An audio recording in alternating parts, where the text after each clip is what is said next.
హృదయమొక అద్దమని నీ రూపు బింబమని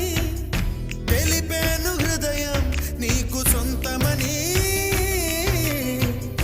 బింబాన్ని బంధింప తాడేది లేదు సఖి అద్దాల ఊయల బింబమూగే చలి నువ్వు తేల్చి చెప్పవే పిల్ల లేక కాల్చి చంపవే లైలా నా జీవితం నీ కనుపాపలతో వెంటాడి కవేటాడొద్దే లేదని చెప్పా నిమిషము చాలు లేదన్న మాట తట్టుకోమంటే మళ్ళీ మళ్ళీ నాకొక జన్మే కావాలి ఏమి చేయమందువే